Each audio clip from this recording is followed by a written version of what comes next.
नमस्कार, मैं खुशी सिंह और आप देख रहे हैं स्वदेश 24x7 का खास प्रोग्राम सटीक इलाज, जहां हम तमाम मुद्दों को जनता के सामने लेकर आते हैं। अलग अलग बीमारियों पर अलग अलग डॉक्टर से चर्चा करते हैं और लेते हैं उनसे सटीक जानकारी। इसी कड़ी में आज हमारे साथ मौजूद है डॉक्टर अशोक राजौरिया जी। डॉक्टर साहब, आपका बहुत बहुत स्वागत है हमारे खास प्रोग्राम सटीक इलाज में। सर, मेरा आपसे पहला यही सवाल रहेगा कि अनीमिया आखिर होता क्या है और अनीमिया कैसे होता है? मैम, ये अच्छा क्वेश्चन है कि एनीमिया क्या होता है। हमारे शरीर में जो ब्लड ब्लड होता है, जिसको आम भाषा में लोग बोलते हैं खून। खून बनता है बोन मैरो के अंदर, और बोन मैरो हमारी मदर सेल्स बनाती है, जिसमें आरबीसीज होती हैं। आरबीसी जो बनाती है उसी को हम हीमोग्लोबिन बोलते हैं। जब हीमोग्लोबिन में कोई कमी हो जाती है उसी को हम एनीमिया बोलते हैं। हमें पता होना चाहिए कि हम एनीमिया कब बोलेंगे। WHO के अकॉर्डिंग फीमेल में अगर हीमोग्लोबिन लेस देन 13 होता है तब हम उसको एनीमिया बोलेंगे, और पुरुषों में लेस देन 14 ग्राम पर डीएल अगर 14 से नीचे होगा तो हम इसको एनीमिया बोल देंगे। ये पता होना बहुत ज़रूरी है। कई बार बहुत लोगों को पता ही नहीं होता है कि सर हमारा खून तो 8 रहता है, सर हमारा खून तो 9 ही रहता है। ऐसा नहीं है। अगर 9 रहता है, 8 रहता है, इसका मतलब ये आपको एनीमिया नाम की एक बीमारी है। ये एक सिम्टम होता है जो बहुत सारी बीमारियों में होता है। जी मैम। कैसे होता है और कैसे क्या सही समय होता है जब हम चेकअप करवा सकते हैं, एक रूटीन चेकअप में जब ब्लड चेकअप करवाते हैं तो? ये दिस इज गुड क्वेश्चन कि हमें जब भी लगता है कि हमारी बॉडी में थकान है, हम कई बार हम काम करते करते थक जाते हैं, जीने चढ़ते चढ़ते थक जाते हैं, हमारी सांस फूलने लगती है, तो हमें समझ लेना चाहिए कि कुछ तो हमारे शरीर में अलग हो रहा है या गड़बड़ है। क्योंकि जी। हमारा जो हीमोग्लोबिन होता है उसमें ऑक्सीजन कैरी करता है, तो ऑक्सीजन से ही सारी चीज़ें चलती हैं। हम इतनी जल्दी थकने लगते हैं, मतलब हमारी शरीर में ऑक्सीजन की कमी हो रही है। तो जैसे ही हम एक ब्लड टेस्ट करेंगे सीबीसी, उससे हमें पता चल जाता है कि हमारा हीमोग्लोबिन कितना कम है। अगर हीमोग्लोबिन कम है तो हमें आगे अपने जी। डॉक्टर से मिलना चाहिए और बात करना चाहिए कि सर मेरा खून कम क्यों है। क्योंकि बहुत सारी ऐसी बीमारियां हैं जिनमें हमारा खून कम रहता है। कुछ जेनेटिक हैं और कुछ पैथोलॉजिकली बीमारियां होती हैं जो काफ़ी भयंकर रूप ले लेती हैं बाद में। जी। सर, अनीमिया के कौन कौन से जो हैं वो मुख्य प्रकार होते हैं और कौन सा जो अनीमिया है वो ज़्यादा खतरनाक एक तरह से माना जाता है? देखो, एनीमिया सारी, मतलब एनीमिया के जो टाइप्स होते हैं बेसिकली जो आम पब्लिक को समझना चाहिए कि एक होता है आयरन की कमी के कारण, एक होता है विटामिन बी 12 की कमी के कारण, तो हम बोलते हैं आयरन डिफिशियंसी एनीमिया। एक होता जी। है मेगलोब्लास्टिक एनीमिया, जो विटामिन बी 12 की कमी के कारण होता है। और तीसरा एनीमिया होता है, कई बार किसी को बहुत लंबी बीमारियां होती हैं, जैसे डायबिटीज है, थायराइड है, बहुत टाइम से किसी को कैंसर की बीमारी चल रही है, तो जब वो उनको जो ब्लड कम होता है, हीमोग्लोबिन कम होता है, तो हम उसको एनीमिया ऑफ क्रॉनिक डिसीज बोलते हैं। तो ये बहुत जरूरी होता है पता करना कि अगर एनीमिया है तो कौन से टाइप का एनीमिया है, क्योंकि अकॉर्डिंग टू इलाज उसके अकॉर्डिंग होगा। कई बार किसी किसी का खून, मेरे पास बहुत सारे ऐसे पेशेंट्स आते हैं जिसका खून अभी आज ही एक पेशेंट था 5.5, मतलब 5 ग्राम खून था। सर मेरा खून कम हो गया है, क्या प्रॉब्लम है, क्या दिक्कत है। बट कई बार खून के साथ साथ दूसरी चीजें और होती हैं जो सीबीसी की रिपोर्ट हम करते हैं तो पता चलता है। जब हमने उसकी रिपोर्ट देखी तो उसके डब्ल्यूबीसी सफेद कण भी कम थे। जब हमने और आगे बढ़ा तो उसका देखा प्लेटेट भी कम थे, प्लेटेट उसके 20,000 थे, डब्ल्यूबीसी उसकी 2,000 थी। तो इस टाइप के एनीमिया को कई बार हम मेगलोब्लास्टिक एनीमिया बोलते हैं।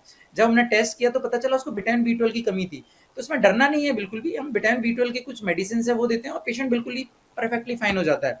बट कई बार यही चीजें, अगर हम पता चलता है कि हमारा विटामिन बी 12 नॉर्मल है, आयरन नॉर्मल है, तब भी हमारा खून कम क्यों है, तब हमें चिंता का विषय बन जाता है। और हमें बिल्कुल अपने जो भी स्पेशलिस्ट हैं, हेमेटोलॉजिस्ट, ग्वालियर में अभी काफ़ी हेमेटोलॉजिस्ट हैं, मैं भी हूँ, तो आप आके एक बार कंसल्ट करना चाहिए कि आखिर ऐसा क्यों हो रहा है। मतलब कई बार जैसे कि बहुत सारी ब्लड कैंसर्स, जैसे कि ALL, AML, माइलोमा, इन सब चीज़ों में हीमोग्लोबिन बहुत कम हो जाता है। तो ये हमें पता करना, अर्ली स्टेज पे जितनी जल्दी पता करेंगे हम, उतना जल्दी हम उनका इलाज कर सकते हैं। जी।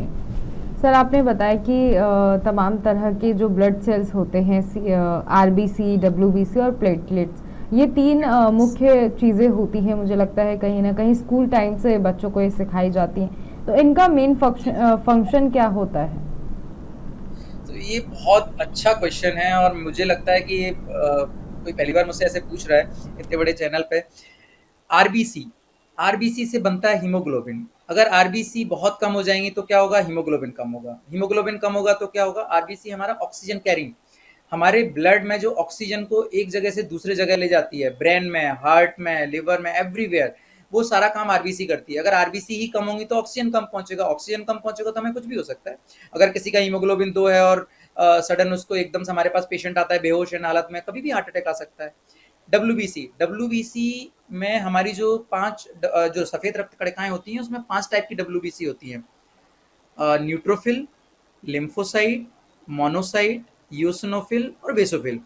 अगर हमारे डब्ल्यूबीसी काउंट नॉर्मल 4 से 10,000 होते हैं और किसी के डब्ल्यूबीसी काउंट मान के चलो 1,000 आ गए और उसमें न्यूट्रोफिल न्यूट्रोफिल बहुत जरूरी होती है डब्ल्यूबीसी में, सपोज दैट उनका काउंट 500 से नीचे है तो क्या हालत होगी, मतलब जस्ट लाइक दैट कि हमारे बॉर्डर पे, इंडियन बॉर्डर पे आर्मी नहीं है तो शरीर ऐसा होगा बिना आर्मी के। मतलब अगर हमारे शरीर में न्यूट्रोफिल नहीं है तो हमारे शरीर में कोई भी इन्फेक्शन से लड़ेगा कैसे, क्योंकि न्यूट्रोफिल ही होती हैं जो हमारे शरीर में, बॉडी में इन्फेक्शन से लड़ती है। तो हमें बहुत सारे टाइप के इन्फेक्शन हो सकते हैं, फंगल, बैक्टीरियल, वायरल, एवरीवेयर। सो हमें ये बहुत जरूरी होता है कि हमारी अगर न्यूट्रोफिल कम है, डब्ल्यूबीसी कम है तो तुरंत दिखाएं।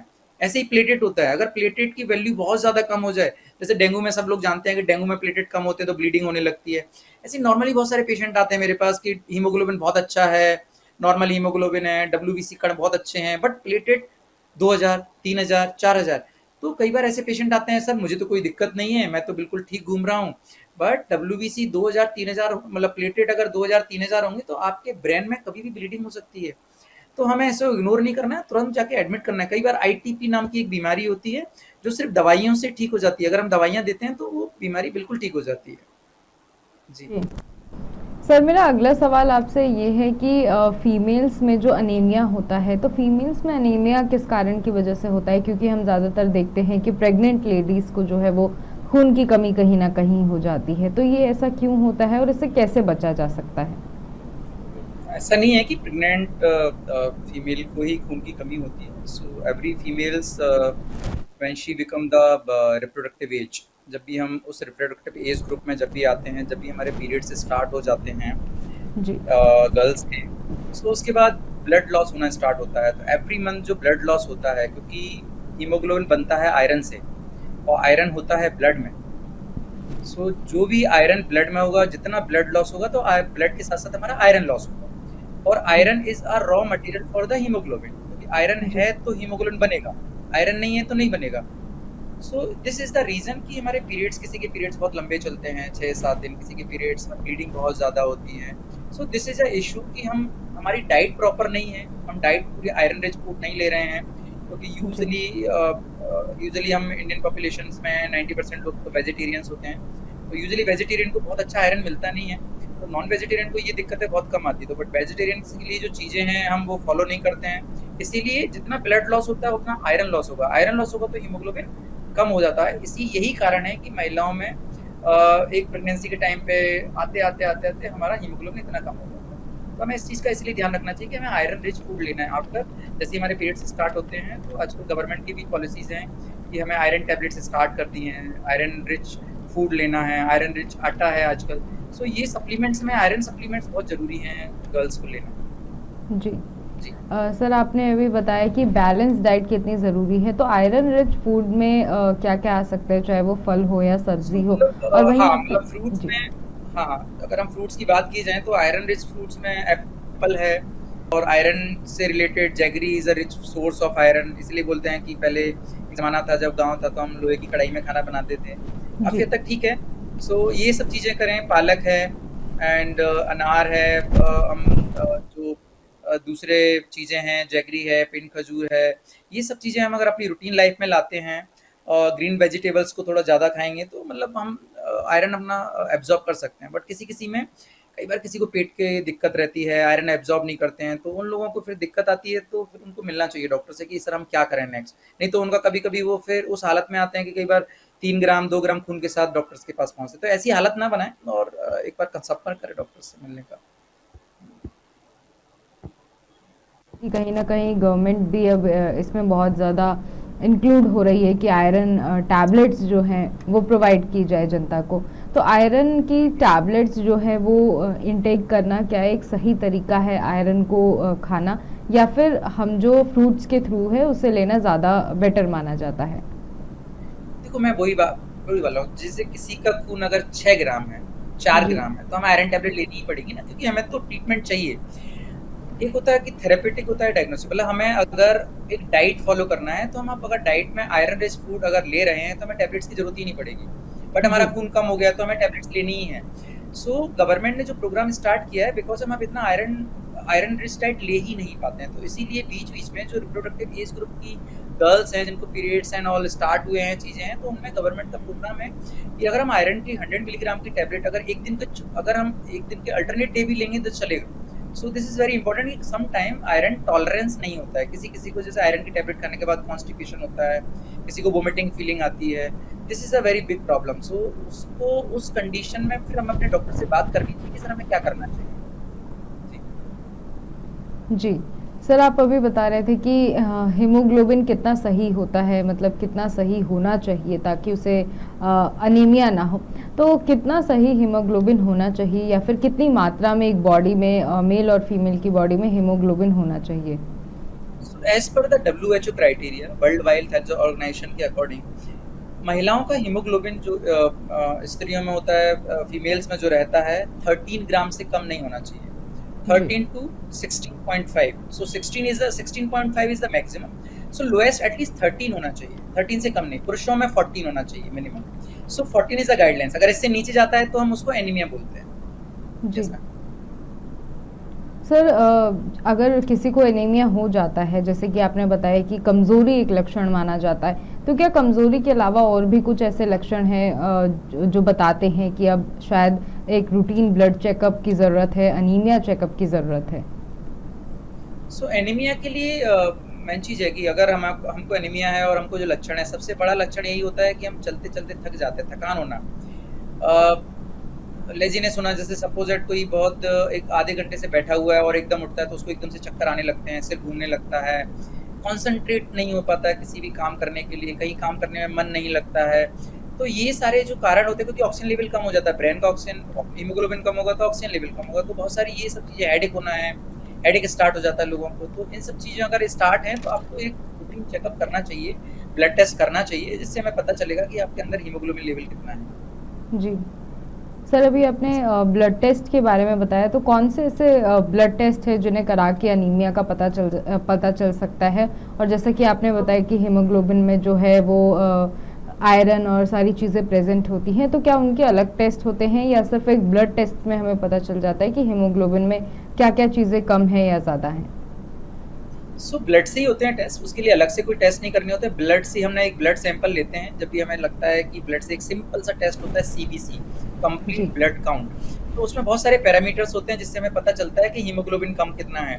उसमें वैल्यूज होती हैं, हम उसके अकॉर्डिंग हम डिसाइड करते हैं कि इनको आयरन के टेस्ट करने हैं कि इसको विटामिन B12 के टेस्ट करने हैं। सो होते सारे टेस्ट ब्लड से ही हैं। तो अगर हम लगता है कि ऐसी कमी है, दिक्कत है, तो हमें CBC में अगर हमारा खून 6 या 7 ग्राम है या 8 ग्राम है, तो हमें आयरन और विटामिन B12 के टेस्ट हमेशा कराना चाहिए किसी भी मेडिसिन को लेने से पहले। मैं ये सबको समझाता हूँ, किसी भी मेडिसिन को लेने से पहले हमें ये कंफर्म करना है कि हमारा हीमोग्लोबिन आयरन की कमी से है, विटामिन B की कमी से है, और तीसरा एक जो सबसे कॉमन है और जो सबको पता होना चाहिए, खासकर फीमेल्स को, कि अगर हीमोग्लोबिन कम है तो क्यों है। कई बार थैलेसीमिया एक सबसे बड़ी बीमारी जो जिससे हम पूरा देश, पूरा इंडिया जूझ रहा है कि इतने सारे बच्चे थैलेसेमिक पैदा हो रहे हैं, जिनका सिर्फ एकमात्र इलाज होता है उन बच्चों को सिर्फ ब्लड चढ़ाओ। एवरी 15 डेज 20 डेज में हमें उनको ब्लड ट्रांसफ्यूजन देना पड़ता है, जिससे उनकी लाइफ चलती है। अगर हम नहीं देंगे उनकी लाइफ चली जाएगी, नहीं बचेंगे वो बच्चे। ऐसे बहुत जी। सारे बच्चे हैं। मैं ग्वालियर का थैलेसीमिया का प्रेसिडेंट भी हूँ, तो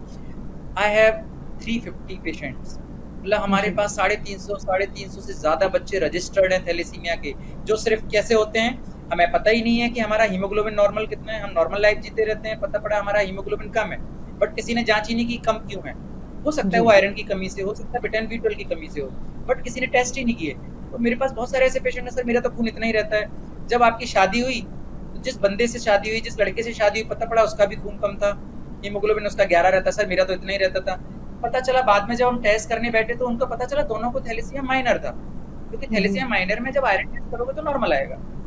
तो जी, कुछ बेसिक टेस्ट करना बहुत ज़रूरी है कि शादी से पहले हमें हीमोग्लोबिन कम है ये अगर पता नहीं करोगे तो बहुत दिक्कत आने वाली है, क्योंकि थैलेसीमिया एक ऐसी बीमारी है जिसको हम ठीक नहीं कर सकते हैं, इसको हम सिर्फ रोक सकते हैं कि हम शादी के टाइम या प्रेगनेंसी से पहले अगर हम एक टेस्ट होते हैं बहुत सारे, जिससे हम सिर्फ ये पता कर लें कि हमें पता चले खून कम है। खून कम क्यों है? अगर हमने टेस्ट किया HPLC, मैंने बोला जी, फिर से HPLC, जिससे हमें ये पता चल जाता है कि हम थैलेसीमिया है कि नहीं। अगर है तो हम डिसाइड करेंगे कि मुझे शादी किस पार्टनर से करनी है, या हम डिसाइड करेंगे कि मुझे कैरी कैसे करना है pregnancy. This is very important. नहीं तो बच्चे जी, थैलेसीमिया मेजर पैदा हो रहे हैं, इनकी लाइफ नहीं है बहुत ज़्यादा, और इनको ज़िंदा रखने के लिए हर 15 दिन में 20 दिन में ब्लड चढ़ाना पड़ रहा है। तो ब्लड ट्रांसफ्यूजन, इसीलिए लोग इतना ब्लड डोनेशन की तरफ मूव कर रहे हैं, और ब्लड डोनेशन करना चाहिए, नहीं तो हम इन बच्चों को नहीं बचा पाएंगे। सो मेरा तो बहुत सबसे बोलना रहता है कि अगर हीमोग्लोबिन कम है तो इग्नोर नहीं करना है, उसको बिल्कुल दिखाना है। आयरन की कमी है, आयरन दो। विटामिन बी ट्वेल्व की कमी, विटामिन बी ट्वेल्व दो। बट थैलेसीमिया फिर क्या करोगे आप? आपकी शादी हो गई, फिर then this is very big thing ना। मतलब आपको अपनी जनरेशन को ठीक करना है तो इन सब चीज़ों को इग्नोर नहीं करना है। एनीमिया इज बिग थिंग्स, बहुत ज़रूरी है आपको पता हो। जी मैम। जी। सर अनीमिया जैसे कि आप बता रहे, तो अनीमिया क्या एक खतरनाक बीमारी भी बाद में बन सकता है? क्योंकि थैलेसीमिया जैसे कि आपने बताया कि बहुत एक मेजर प्रॉब्लम है और टेस्ट कहीं न कहीं शादी से पहले भी करा लेना चाहिए। तो क्या अनीमिया एक बहुत बड़ा खतरा एक जीवन पर बन सकता है? बिल्कुल बन सकता है एनीमिया, इसीलिए मैं बार-बार बोलता हूँ एनीमिया कोई बीमारी नहीं है। Anaemia is a alarming sign, this is a symptoms. जैसे लोगों जी, को थकान हो रही है, चीज़ें हैं, अगर हम टेस्ट करते हैं एनीमिया, एनीमिया से हमें पता चलता है कि कौन-सी बीमारी हो सकती है। अगर हमने टेस्ट किया, एनीमिया आया, हीमोग्लोबिन हमारा 7, 8, 9 चल रहा है, हमने टेस्ट किया, HPLC किया, पता चला थैलेसीमिया है, तो हम डिसाइड करेंगे ना कि यार मुझे कल शादी करनी है, तो मेरा पार्टनर थैलेसीमिक नहीं होना चाहिए। जैसे हम कुंडली मिलाते हैं तो हम क्या मिलाएंगे उस टाइम? HPLC, कि अगर HPLC की रिपोर्ट वो नॉर्मल होगा तभी मैं शादी करूंगी या करूंगा। अगर मान लो उसको थैलेसीमिया माइनर है, अगर शादी करनी ही है दोनों को, तो कोई बात नहीं, शादी करो। तो हम प्रेगनेंसी के टाइम ध्यान रखेंगे कि हमारी प्रेगनेंसी के टाइम हम दोनों जब थैलेसीमिया माइनर हैं, तो प्रेगनेंसी से पहले या प्रेगनेंसी के जैसे आप प्रेगनेंसी कंसीव कर लोगे तो उस टाइम डॉक्टर से काउंसलिंग करो, एंड हम कैसे बच्चा प्लान करना है वो सब डिसाइड करो। कुछ बहुत से बेसिक टेस्ट होते हैं जिससे हमारी लाइफ में थैलेसीमिक मेजर बच्चा पैदा ना हो, क्योंकि थैलेसीमिक मेजर बच्चा पैदा अगर हो गया तो उसको सर्वाइव नहीं करते हैं, और उनको treatment is very costly, it's not affordable. Bone marrow transplant is cost like 30-40 lakhs। सो सबके लिए नहीं है, तो हम इसको रोक सकते हैं। बेटर है कि हम उस चीज़ को होने ही ना दें, उसको रोकें। जी। सर बच्चों में एनीमिया कैसे रोक सकते हैं? क्योंकि आपने बताया कि लगातार जो ब्लड चढ़ाने की प्रक्रिया होती है, तो ज़्यादा लाइफ टाइम तक भी उसे नहीं किया जा सकता। तो क्या बच्चों में ये चीज़ कैसे कम की जा सकती है और क्या इसके प्रभाव पड़ते हैं बच्चों को आने मैं वाले अगेन फ्यूचर वही में? बात कर रहा हूँ, मैं ग्वालियर में बैठा हूँ, इतने मुझे 5 साल होने वाले हैं, मैं सबको यही समझाता हूँ कि खून नहीं चढ़ाना है। जी, अननेसेसरी खून आ गया, 4 ग्राम खून चढ़ा दो, 5 ग्राम खून चढ़ा दो, खून चढ़ा दो। This is not a solution. जी, इवन मैंने इतने सारे मल्टीपल हॉस्पिटल्स में देखा है, पेशेंट्स मेरे पास आते हैं, ब्लड कमी आई खून चढ़ा दो, ब्लड कमी आई खून चढ़ा दो। This is not a solution. बीमारी क्या है भाई ये तो पता करो। खून कम क्यों है? आयरन की कमी है, उसको आयरन दो। विटामिन बी जी, ट्वेल्व कम है, उसको विटामिन बी ट्वेल्व। अगर कुछ दूसरी बीमारी है तो then will discuss with the haematologist. तुम्हारे शहर में ब्लड के डॉक्टर हैं, उनसे कंफर्म तो करो कि उसको नीड है भी कि नहीं उसकी ब्लड की। अननेसेसरी ब्लड चढ़ाना, कई बार बहुत सारे कैंसर के पेशेंट्स होते हैं, उनको एनीमिया है, हम खून चढ़ाए जा रहे हैं, खून चढ़ाए जा रहे हैं, पता चला 1 महीने के बाद पता चलता है उसको तो ब्लड कैंसर था। लोग टेस्ट पे एक सिंपल से टेस्ट है, बहुत महंगे टेस्ट नहीं है। अगर सबको लगता है बहुत महंगे टेस्ट हैं, तो ग्वालियर में मेरे पास आके करा सकते हो। बहुत बहुत सस्ते में करता हूँ मैं, इसी के लिए, क्योंकि मैं चाहता हूँ कि हमें ब्लड ट्रांसफ्यूजन को रोकना है। हमें इतना ब्लड क्यों देना है? ब्लड ट्रांसफ्यूजन के complications, you have an idea कितने सारे कॉम्प्लिकेशंस हैं? HIV, hepatitis B, hepatitis C, multiple blood transfusion से ये रिस्क कितना बढ़ता जा रहा है लोगों में। मेरे पास पेशेंट्स हैं इतने। सो मैं जी, सबको ये समझाता हूँ कि खून कम है तो खून चढ़ाना कोई सॉल्यूशन नहीं है। पहले जी, खून को रोको, तो मतलब क्यों कम है वो पता करना बहुत ज़रूरी है। कारण पता होगा तो इलाज करना बहुत आसान है आपके लिए। जी। जी मैम। सर अनीमिया क्या एक कैंसर का भी कारण बन सकता है? क्योंकि ब्लड कैंसर जो है वो आजकल बहुत ज़्यादा देखा जाता है, तो क्या अनीमिया एक स्रोत माना जा सकता है कैंसर का, ब्लड कैंसर का? एनीमिया कारण नहीं बन सकता, बट एनीमिया सिम्पटम्स है। मैंने वही बोला आपको, जैसे एनीमिया है तो क्यों है? एनीमिया अगर हीमोग्लोबिन कम है, हमने आयरन किया normal, vitamin B twelve normal, thalassaemia normal, सब कुछ नॉर्मल। हमने बाद में कुछ और सेल देखी, उसके WBC देखे प्लेटेड देखी, हमने स्लाइड जिसको पेरिफेरल स्मेयर देखते हैं, माइक्रोस्कोप में जब हमने ब्लड देखा तो हमने देखा यार इसमें तो ब्लड कैंसर की cell. So anaemia is a alarming sign. तो जी, सबको ये पता होना चाहिए कि यार हीमोग्लोबिन कम है, दिस इज अलार्मिंग साइन, कुछ तो गड़बड़ है। तो एक जी, बार दिखाना चाहिए डॉक्टर को। ये नहीं है कि एनीमिया है तो कैंसर होगा, नहीं। एनीमिया इज अलार्मिंग साइन, कुछ भी हो सकता है, तो उसको रूल आउट करना है। जी। यानी कोई गंभीर बीमारी भी हो सकती है। हो सकती है, बिल्कुल हो सकती है, बिल्कुल। जी। सर, आपने जैसा कि बताया था कि थकान होना, कमज़ोरी होना, ये कहीं न कहीं लो ब्लड प्रेशर या डायबिटिक पेशेंट्स में भी देखा जा सकता है। तो कैसे हम डिफरेंशिएट कर सकते हैं दोनों के बीच कि ये एक डायबिटिक पेशेंट को जैसे नॉर्मली थकान और साँस फूलने लो ब्लड प्रेशर में भी देखी जाती हैं, तो कैसे हम इन दोनों का डिफरेंस कर सकते हैं? डिफरेंस तो यही है, देखो हमें अगर डायबिटीज की मेडिसिन चल रही है, थायराइड की मेडिसिन चल रही है, तो जितनी सारे क्रॉनिक डिसऑर्डर हैं, जी, जब भी आप सीवीसी करोगे हीमोग्लोबिन कम आएगा, क्योंकि डायबिटीज की मेडिसिन कई बार बिटाइन ब्यूटल की कमी हो जाती है खाते खाते। अगर किसी को थायराइड है, बहुत सारे से किडनी की डिसीजेज हैं, तो आपका जो ओरल आयरन होता है, हम जो मुंह से खाते हैं कोई भी हरी आयरन रिच डाइट, वो आपके ब्लड में पहुंचेगा ही नहीं। प्रॉब्लम इज जी, दैट। तो कंसेप्ट पता होना चाहिए कि अगर किसी को डायबिटीज है, थायराइड है, किडनी की प्रॉब्लम है और उनको थकान हो रही है, तो एक सिंपल सीबीसी करके देखो।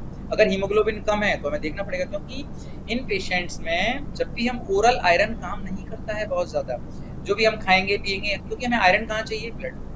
जी, हम आयरन कहाँ ले रहे हैं, पेट में। हम पेट से लिवर से आयरन में जाएगा। तो बहुत सारी ऐसी प्रक्रियाएं होती हैं शरीर में चलती हैं, जिससे कि डायबिटीज, थायराइड और किडनी डिसीजेज में कुछ केमिकल्स रिलीज होते हैं जो आयरन को इंटेस्टाइन से ब्लड में जाने ही नहीं देते हैं। तो उसमें ओरल आयरन काम ही नहीं करेगा। तो इसीलिए जी। डॉक्टर के पास ज़्यादा जरूरी है। आईवी आयरन इतने अच्छे हैं, हमारे पास प्रिपरेशन इतनी अच्छी आ गई है कि हम डायरेक्ट ब्लड में आयरन देते हैं और आपका आयरन हीमोग्लोबिन काम करना स्टार्ट करता है। तो हम ब्लड ट्रांसफ्यूजन से बच सकते हैं, नहीं तो अननेसेसरी तो लोग ब्लड चढ़ाना ये कोई सॉल्यूशन नहीं है। जी।